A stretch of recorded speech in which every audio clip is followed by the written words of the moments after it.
നമസ്കാരം. ഈ രാമായണ മാസത്തിൽ രാമകഥയ്ക്കൊപ്പമുള്ള നമ്മുടെ സഞ്ചാരം ബാലകാന്ഡവും അയോധ്യാകാന്ഡവും ഒക്കെ പിന്നിട്ട് ആരണ്യകാന്ഡത്തിൽ എത്തി നിൽക്കുകയാണ്. ഇവിടെ വച്ചാണ് ശ്രീരാമചന്ദ്രന് സീതാദേവിയെ നഷ്ടമാകുന്നത്. മനസ്സുരുകി തൻ്റെ ഭാര്യയുടെ വേർപാടിൽ ഒരു കുഞ്ഞിനെപ്പോലെ ശ്രീരാമചന്ദ്രൻ വിലപിക്കുന്നത്. അവിടെ വച്ചാണ് ജഡായുവിന് മോക്ഷം നൽകുന്നത്, കബന്ധന് മോക്ഷം നൽകുന്നത്. ധാരാളം നാടകീയ സംഭവങ്ങളൊക്കെ ഉണ്ട് ഈ ആരണ്യകാന്ഡത്തിൽ.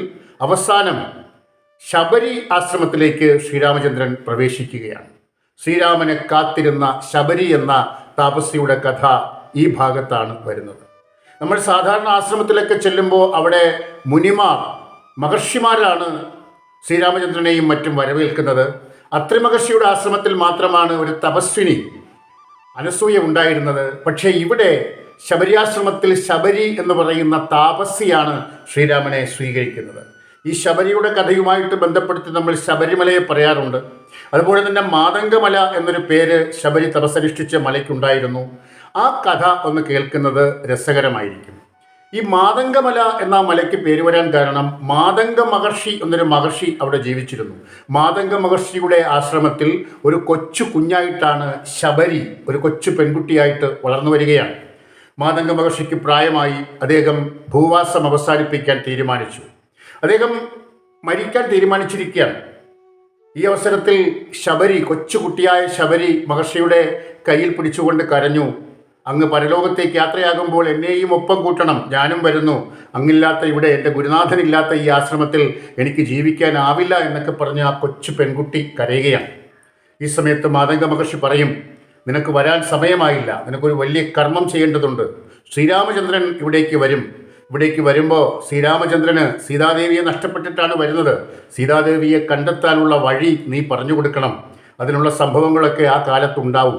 അപ്പോൾ ഈ ശബരി ചോദിക്കും, എന്നാണ് എനിക്ക് ശ്രീരാമനെ കണ്ടതിന് ശേഷം അല്ലയോ ഗുരുനാഥ അങ്ങയോടൊപ്പം വരാൻ കഴിയുക? അപ്പോൾ മാതംഗമുനി പറയുന്നൊരു മറുപടി ഉണ്ട്. മാതംഗമുനി പറയും, ദശരഥൻ കോസലത്തിൽ, അയോധ്യയിൽ കൗസല്യയെ വിവാഹം ചെയ്തിട്ടേ ഉള്ളൂ. അതിൽ കുട്ടികളില്ല. ഇനി കൈകേയിയെയും സുമിത്രയെയും വിവാഹം ചെയ്യണം. അവർക്ക് അപ്പോഴും കുട്ടികളുണ്ടാവില്ല. പുത്രകാമേഷ്ടി യാഗം നടത്തണം. ശ്രീരാമചന്ദ്രൻ ജനിക്കണം. സീതാദേവിയെ വിവാഹം ചെയ്യണം. ശ്രീരാമൻ വനത്തിലേക്ക് വരണം. സീതാദേവിയെ രാവണൻ തട്ടിക്കൊണ്ടുപോകണം. സീതാദേവിയെ അന്വേഷിച്ച് ശ്രീരാമൻ ഇവിടെ വരണം. അതുവരെ നീ കാത്തിരിക്കണം. നമ്മൾ ആലോചിക്കണം, ഒരു ഭക്ത തൻ്റെ ആരാധ്യദേവനെ ജനിക്കുന്നതിന് മുമ്പ് ഭക്തിയോടെ കാത്തിരിക്കുന്ന ഒരു കഥയാണ് ശബരിയുടെ കഥയിലൂടെ നമ്മളെ പഠിപ്പിക്കുന്നത്. ഇന്നൊക്കെ നമ്മൾ ഏതെങ്കിലും ക്ഷേത്രങ്ങളിലോ എവിടെയെങ്കിലുമൊക്കെ പോയാൽ ഒരു 5 മിനിറ്റ് ദർശനത്തിന് വൈകിക്കഴിഞ്ഞാൽ നമുക്കൊക്കെ വല്ലാത്തൊരു വെപ്രാളമാണ്, ദേഷ്യമാണ്. എന്ത് തിരക്ക്, ഇവിടെ കയറാൻ പറ്റുന്നില്ലല്ലോ, എന്ത് ക്യൂ എന്നൊക്കെ പറഞ്ഞ് നമ്മളിങ്ങനെ വെപ്രാളപ്പെടും. നിവൃത്തിയുണ്ടെങ്കിൽ കൈക്കൂലി കൊടുത്ത് കയറി തൊഴാൻ ശ്രമിക്കും.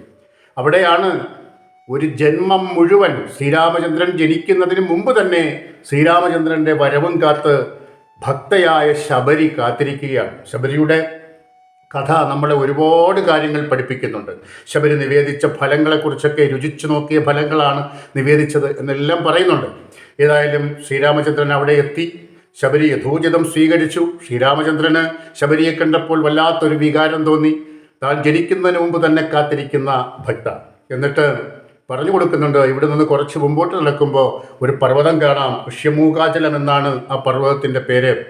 അവിടെ സുഗ്രീവനും അദ്ദേഹത്തിൻ്റെ കുറച്ച് സഹായികളുമായിട്ട് ജ്യേഷ്ഠനായ ബാലിയെ ഭയന്ന് വന്ന് താമസിക്കുന്നുണ്ട്. ആ സുഗ്രീവനുമായി അങ്ങ് സഖ്യം ചെയ്യണം. എന്ത് സഖ്യമാണോ സുഗ്രീവൻ ആവശ്യപ്പെടുന്നത് അതങ്ങ് സാധിക്കണം.